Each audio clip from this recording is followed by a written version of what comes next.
If the coordination problem can be solved, it will be solved. Look at this address and like we will break it and then they break it. They would need about 38,000 qubits of their qubits. Dumping it on the exchange and then take it from the exchange and dumping it again on the exchange and like just like. Could Bitcoin and other crypto be cracked by 2027? It's not impossible.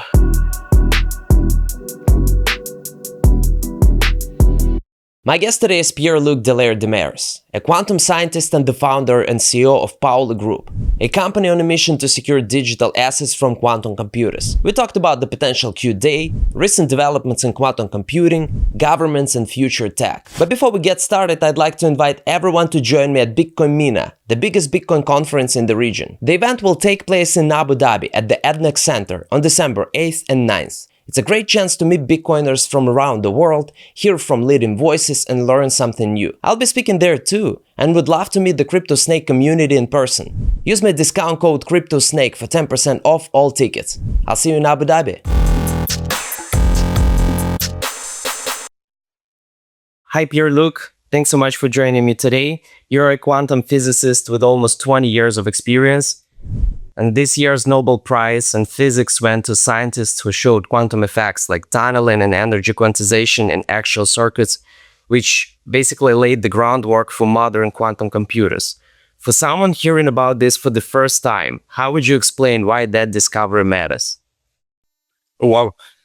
Well, what a question. Well, thanks for having me, Fred. So yeah, this week was interesting. Like last Monday, on the Clark, Devoret, and the Martinez, they won the Nobel Prize in Physics, and it is in fact related to quantum computing. So in the 80s, people were wondering, like they were seeing quantum mechanics works, like the Bell test. So like we're seeing the effects of entanglement. One of the big paradox remaining in quantum physics at the time was whether quantum effects happen at macroscopic scale, so at the scale of humans. And there was the famous like thought experiment of Schrödinger in the 1920s about like the cat in the box. That paradox existed in the 1920s, but no one had seen manifestations of quantum mechanics at the scale of a human or a cat or like anything of that like larger than an atom.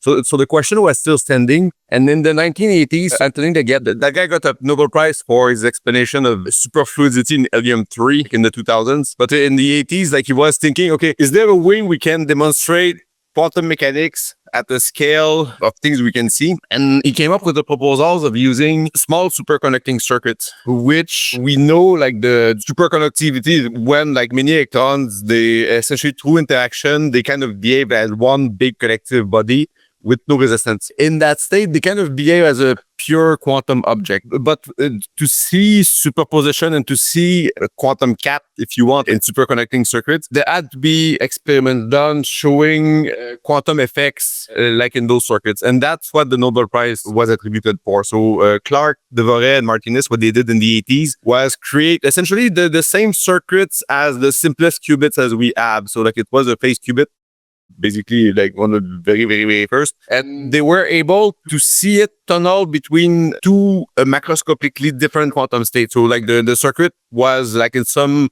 oscillation mode at a scale that we can see, well, like the body of electron, what was in some oscillation mode, and they could see it tunnel to essentially a free state, which is a different quantum state. And like that first like simple observation came with the implication that much more electrons had to be involved in that quantum effect than experiments, say with single atoms or single photons had been performed so far. So like it was the biggest cat, if you want, that we could have done at the time. So like today, like people do that in the lab, like as grad students, but like at the time it was quite extraordinary. And the implication to quantum computing, like how it ties to quantum computing, is that quantum computers, in some sense, they're not too far from that concept. So instead of a cat in a box, it's essentially a computer in a box. So like, so the computer can be in a superposition of many states. It's a macroscopic computing device for which we use like the quantum properties of superposition at a scale which is macroscopic. And some people, like say 40 years ago, they would have thought, oh, like there will be some new effect which will destroy all the quantum coherence and there will be no quantum computing possible. But over the years, like every experiment, one after the other, has disproven that fact. They were able to show like macroscopic quantum coherence in the 80s. Then we built like qubits, 1 qubit, 2 qubits, 10 qubits, hundreds of qubits now, and like it's still working exactly as according to theory. So like, and in some sense, that's the story of quantum computing. So it's the merging of like the field of information processing and what we can build with like which quantum phenomenon we can bring at macroscopic scale. And the implication is that since it's possible, like there is even an engineering path toward using those effects to breaking cryptography, like the cryptography of Bitcoins and Let's talk about that. Let's talk about the cryptography. On October 7th, IEEE Spectrum, a reputable technology magazine, published an article with the headline, "The California-based startup PsiQuantum has committed to building a fault-tolerant quantum computer with roughly 1 million qubits by 2027. Could Bitcoin and other crypto be cracked by 2027? It's not impossible. It's not impossible. What's your bet? What do you think, like in terms of odds? 2027, I would say 10-20%. 10-20%. My expectation, like if we hit 50% around 2029, and by 2033, like it will have been done very, very publicly. So my guess is that, okay, and there's some ambiguity because it may happen in secret and like we won't necessarily know it. There will be just like weird large transaction and like people will just wonder, are these real? Like but like say a public demonstration where a quantum company comes forward and say, oh, look at this address and like we will break it, and then they break it for sure by 2033, probable 2029. 2027 is not impossible. So what do we need? Like we need somewhere between 100,000 and 1 million qubits, right, to break Bitcoin? Yeah, something around that. And they plan to build 1 million. Yeah. Like the number of qubits that we build like is going up exponentially in time, and the number of qubits that we need to break Bitcoin, like people are finding better algorithm, it's going down. But at some point, the two lines have to cross. If you look at all the quantum computing roadmaps and the algorithm, how it's progressing, like it must happen within about 5 years. What is like the minimum number of qubits like doing it right now? We found that there's an architecture by Alice and Bob Switzer company in France, with assuming they build their qubits, they would need about 38,000 qubits of their qubits. Like wow. They have fancy qubits. They have more components per qubit. Physical components per qubit, like it's still around like roughly 1 million objects on a wafer. But like it's not that much. Like we built more complex devices than large-scale quantum computers. The first large quantum computers, they will have like it will only be used to break like a finite number of keys. So which keys would be used to break? So that's going to be like the limiting factor. But like for sure, we're getting close to machines that will be able to break cryptography in less than 10 years now.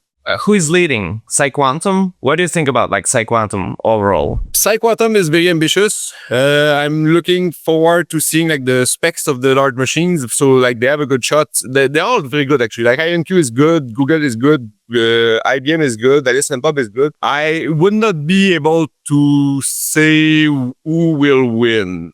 I recently spoke with Hunter Beast and he shared an idea that in theory, the government could initiate an unclaimed property legal case, like in theory, and ask companies like PsiQuantum to help recover untouched Satoshi era coins. Like for instance, to add them as a part of like strategic Bitcoin reserve. What do you think about that idea? Does it sound real? It could. The difficulty is that if they're gonna put a claim on that, they must make sure that, let's say if they put a claim, they must make sure that it's not China who sweep it. So they say, oh, we're gonna take those Bitcoin, and like they're gone, but it's China to take it. Like so, they just have to be sure that like if I think they put claims on, but like they could technically nothing stops them, and like someone will take them. So I would prefer the staff to be in North America than in communist Beijing. Who is leading the quantum computing race? What do we know about China? We don't know much. That's the difficult thing. It's a black box. So like a few years ago, they were more public about their efforts. So there were people, say at Alibaba and like other companies like working more publicly like on quantum processors. And since a few, I say 2 years, about 2 years, like they went dark. So like they said, oh, like everyone now they stop publishing and we're closing the Alibaba efforts. But the researchers didn't went on the job market. They went dark. So we suppose that Chinese budgets on quantum computers dwarf the US ones. They're very good at scaling anything. So like when they put their minds to it, like if they want to make something big in China, they're going to make it big. So if they want to make a big quantum computer, I'm pretty sure they can. Some people speculate that China is good at copying, but not really good at developing something new. What do you think about it? In that case, well, it's kind of true. Well, like, but they're starting to innovate more. But like a few years ago, you would go to physics conference, and like half of the people would be the people from China, just like taking notes on what's happening. They've been taking copious notes. They are making good machines, and we're at the stage where well, innovation still counts, but we're at the stage where scaling fast is the deciding factor. We're at the stage where they can actually beat us at the race.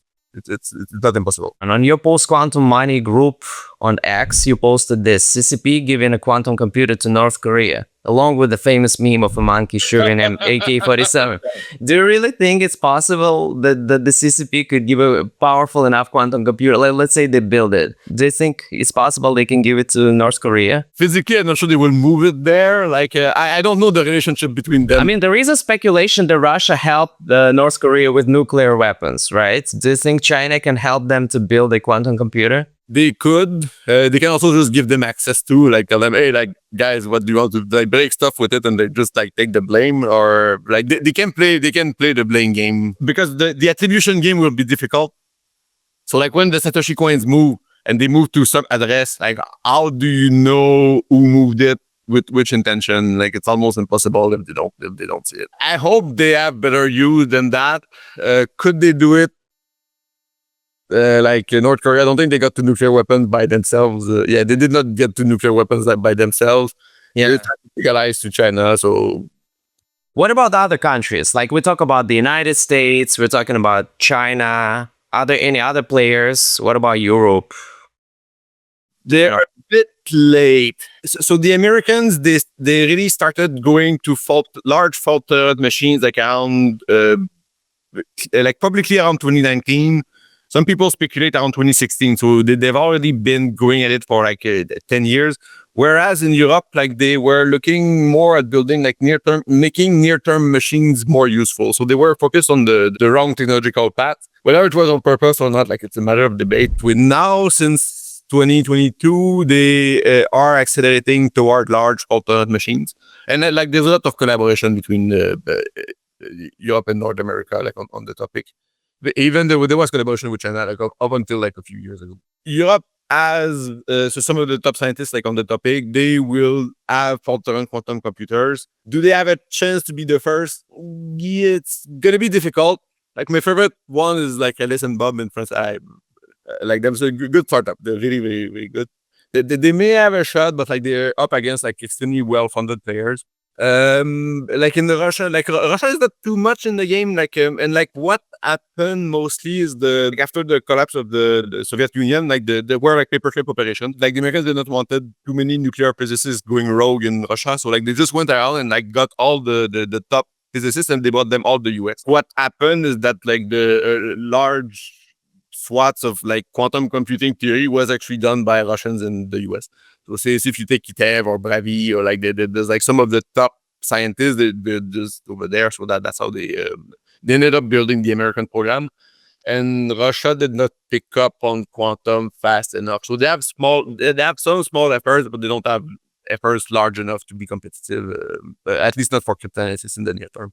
Realistically, the two main players are really the United States and China. And how many companies do we have in the United States and China? Most companies are in the US. So China, they shut down most of the company efforts and they put everything on the government. So like, I don't think there's much. Oh, so because the government controls, they don't have like the actual companies like under government. Only they control the companies, but for quantum, they shut down the efforts in the government controlled companies and put everyone in the government project, like the military. And in the US, like how many companies do we have? Yeah, there's all the big guys like Google, like Quantum, Quantum, INQ, HRL, QERA, Atom Computing. So all the neutral atom, all the main companies, like even the European companies, they usually open an office in the US. So I would say like all the main companies in the field are in the US.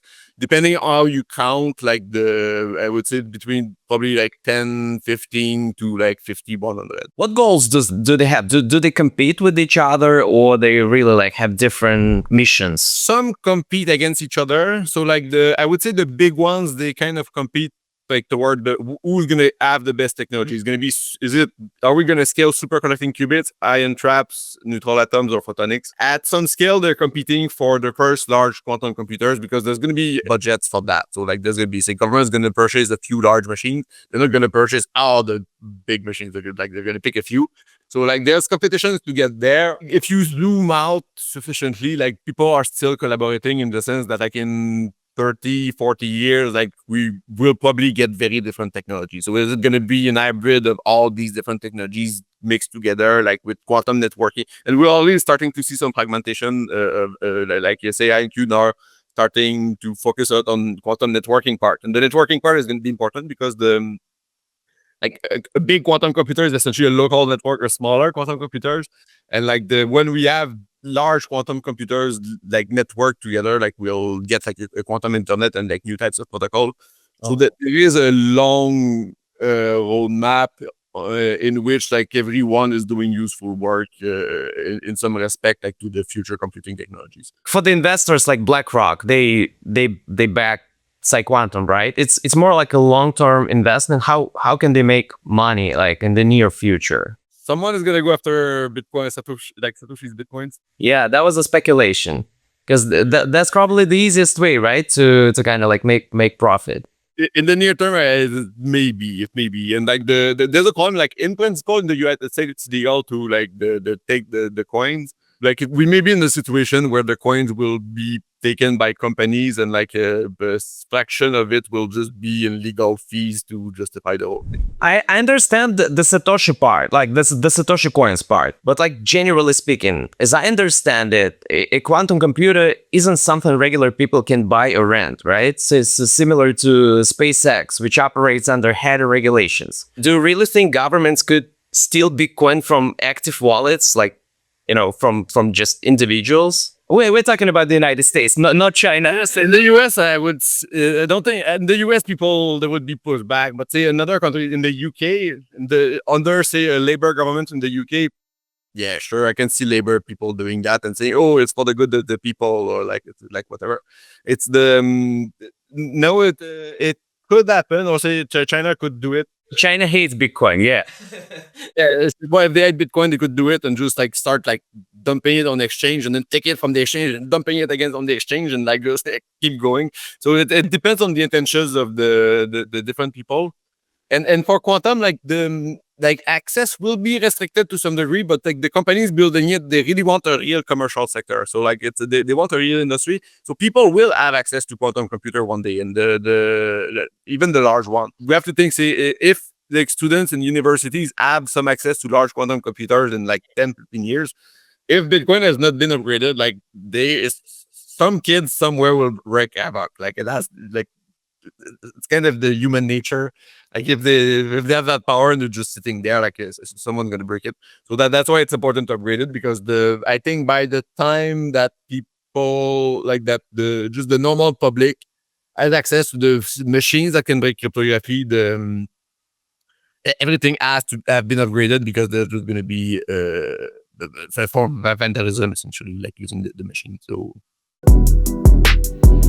What do you think about BIP 360 proposal to save Bitcoin? First step, it's a good first step like that. Unterbeast is doing God's work there. It will allow bringing more crypto agility into Bitcoin. So like BIP 360 by itself, like they removed the post-quantum signature part from it, but they kind of put all the infrastructure on the Taproot, like that will allow them to enable new types of signature verifications. And that's a good first step. Where we need to get as soon as possible, like I would say like 1 year, 2 years max, is we need to have verification of post-quantum signature on the main net by about 2 years. But like that will require some kind of effort. Like they will Are we talking like about coordination problem at this point? Because they already have a concept, right? Let's say it's a working solution. How can we speed up the process, like, and motivate all the stakeholders? Who are the stakeholders? Like node operators, exchanges, wallets? Everyone. That's the big difficulty, because like Bitcoin was not like Satoshi did not put measures to upgrade the signatures in Bitcoin. So we just assume, but back in those days in 2008, it was reasonable to assume it would take 100 years and people would have all the time in the world to figure it out. Turns out it's not that. So like it's 2029. That was about 20 years. Adding a new signature verification to Bitcoin is essentially a hard fork. Like it's a consensus change, because the miners must start verifying the new signatures to validate that they're right. But that's a core change. Ultimately, the consensus will be through the miners.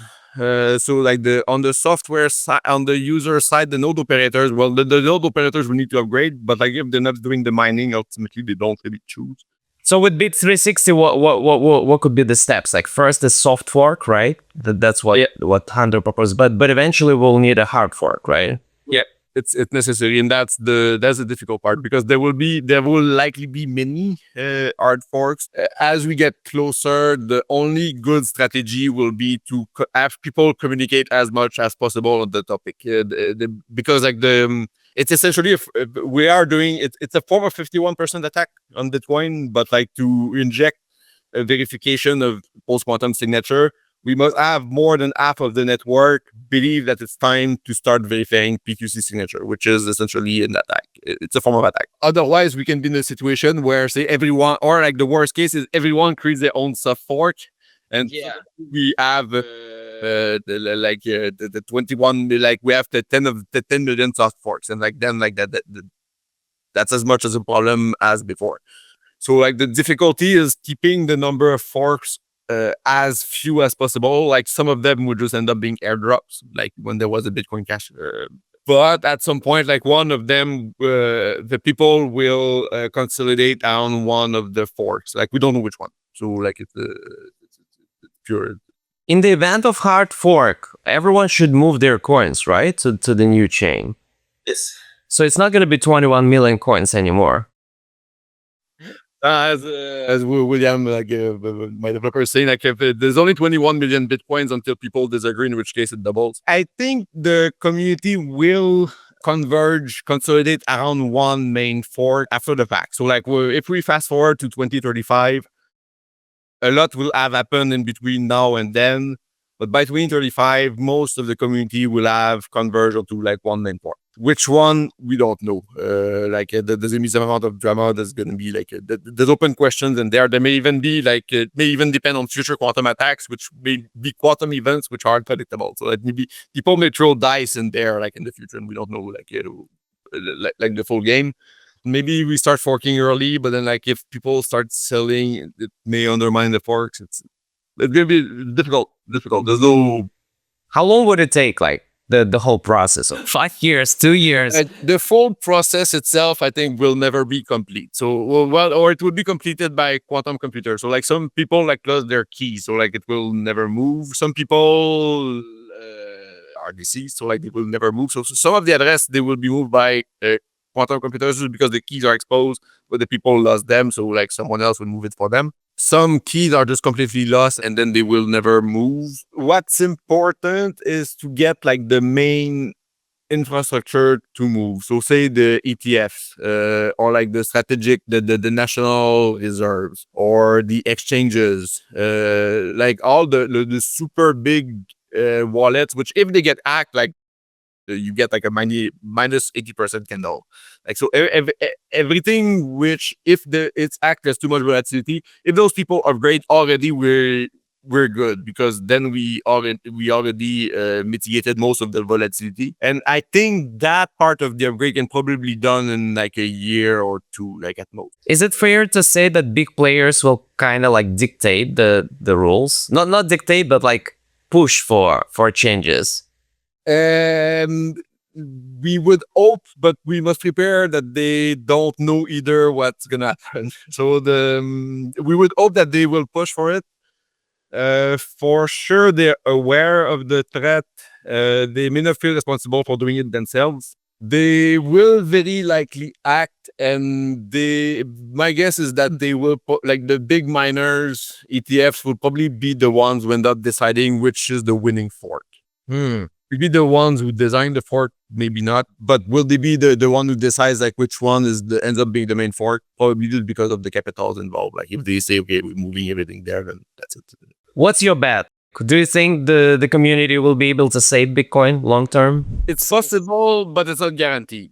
I'm sure. Okay, I'm sure in 10 years the crypto sector, the market cap of the crypto sector will be bigger than it is today for sure. Crypto as a whole. Bitcoin itself, difficult to know. Like, is it adaptable enough to go through like the emergence of quantum computers? We hope it's possible. We are trying to do it, but it's not until it's done. It's not possible to guarantee it because of the scale of the coordination problem. So if the coordination problem can be solved, it will be solved. If not, then Bitcoin itself may not still be there in like some years. Will there be another technology that replaces it? Yes. What about Ethereum and other chains? Is it like the same problem? Ethereum, it's even bigger. Ethereum is worse. Actually. Like Ethereum has the advantage that like Vitalik is a central figure who can order, okay, now we start upgrading, and like Ethereum will start upgrading, and we're starting to see more activity. But the issue with Ethereum is that there were zero measures to protect anything. So like it's all exposed public keys, all the NFTs, all the smart contract, like it's all secure keys. Everything needs to be upgraded. All the smart contract, every address, like all NFT that people ever downloaded. So like it's billions of digital assets which must be upgraded. All the bridges, all the L2s, like everything that flows from it. So the scale of the task is gigantic. So like, will they upgrade Ethereum or will they just ossify it, like crystallize it? Like, no one touches it anymore. We're moving everything to a new chain. It will be up to the dynamic of how Vitalik handles his community. But like his advantage is that he's a more central figure, so like he can push for an upgrade. The disadvantage is that everything on Ethereum must be upgraded. Like it's worse than Bitcoin. Now let's talk about the Pauli group and your work. What is LAMP? Yeah, so LAMP is it's a way to do post-quantum wallets on Ethereum without asking Vitalik. Because the advantage on Ethereum is that with smart contract, it's possible to add the verification of post-quantum signature now. So with Lamport is one of the oldest signatures from like 1979. Lamport is the same guy who wrote about the Byzantine general problem actually. So like that was solved by Bitcoin. And like it's usual hashing. So it's just like hashing, but you can only use the signature once to keep it secure. So like it's really it's clunky, but like it's extremely well understood, and like it's quantum secure because like it's only hashes. And it doesn't cost, like it's cheap to verify. So like it's a way to read like Ethereum now, and we demonstrated how it works. Like that's how the Anchor wallet works. It's not a full upgrade for Ethereum. For Ethereum, we still need to upgrade the consensus, but that's a first step. And it's also cheaper to do it this way than to implement the NIST methods. Like the NIST method, if you implement them with smart contract on Ethereum, it's like 1 ETH per transaction. It's like it's prohibitive. But with Lamport, it's reasonable. But like it would still be better to do like a real upgrade on Ethereum where like the verification is included in the core code instead of like having it through smart contract. How do you see LAMP being used in practice? As a smart contract wallet for long-term storage only? Lamport wallet, like it will last you 100 years. So like whatever happens in the future is the last thing that will break. So the way we envision it in the future is that you use that to secure the stuff you want secure like for 10, 20 years easily, because like with AI, we don't know, like there's the new methods that are coming like with NIST, but we don't know, say with AI, if it's going to be cracked or not in 20 years, like with quantum. With Lamport, it's as difficult. Like breaking Lamport is as difficult as mining a Bitcoin block with only zeros. It's like mining perfect blocks 256 times in a row. Basically, like it would take computing power enough to edit the history of Bitcoin retroactively to break a Lamport signature. So in terms of mathematical assumption is the minimum we can do. So we think like for long term, like the crypto agility, it's a nice way to sign new signature scheme on Ethereum, on cryptocurrencies. So say 20 years, if you want to say, okay, now I'm switching signatures from say lattices to like whatever new schemes happen there. And then with the Lamport signature, you sign that on that moment, you're switching signature. And since like it's not the type of signature you do often, but it's the ones where you can like change system rules by having less assumptions. What is your roadmap for the next like 5 years, let's say? What I'm focused on right now, which is critical for the upgrade, is the post-quantum hardware wallets. So like right now, even if we upgrade wallets, yeah, the problem is that all the existing hardware wallets, they work with secure cryptography. And from the moment that we create new chains or we upgrade the chains, people move their assets to a new quantum resistant wallet, then they lose the ability to have secure transaction with the hardware, the existing hardware wallet. So the entire fleet of existing hardware wallet must be replaced. That's what I want to have done like within the next year. So like to have those devices ready for the market as the Bitcoin, like as the PQC BIPs are becoming available, as the different chains are upgrading, like we need like a new solutions. Hardware wallets appeared around 2012, like around around 2012. And like back when Bitcoin was worth about like $4 billion. So like they made the difference for large holders to secure a large amount of value with respect to say having an online wallet. Like if you have a wallet on your computer, then the computer is the weak point, and like if the computer is attacked or if it's backdoored, then like people can get the keys. The hardware wallet is air gapped, and like and there's a secure element. So like if you want to get the key, even if you steal the wallet, you still need to get there. It requires nation state apparatus. So like it's much more secure. It has a security layer which allows the ecosystem to scale to $1 trillion. And I think like to scale post-quantum cryptocurrencies to like including post-quantum Bitcoin to $1 trillion, we need the hardware infrastructures there for the upgrade, not after, like but like before. Speaking of the near future, let's say the next decade, AI, quantum computers, crypto, are you on an optimistic side or pessimistic side? I'm very optimistic, very optimistic. I think there will be challenges. There are always challenges. But I think ultimately those changes will be transformative, but for the better. My bet is that take the 21st century, like at the end of the 21st century, there will be more humans existing in the universe, and the average will be happier. Coordinating the PQC upgrade is one of the important challenge, I think, for freedom technologies in the next 5 years. So I would say keep talking about it. It's a coordination problem, and like the coordination problem is like people talking to each other about it. And so the more information is being shared about it, the better our chance to have a smooth transition toward quantum resistant Bitcoin in the next few years. Well, thank you, Pierre-Luc, for your time. I really appreciate you sharing your thoughts with us. I think our audience will love this conversation. Thanks for the invite, Fred. I'ma keep it a stack. People doubted my talent, really just wanted me to react. Persevere and say what I lack. Haters see you've got potential, then they've got something against you. Always have an opinion and hoping that it offends you. I just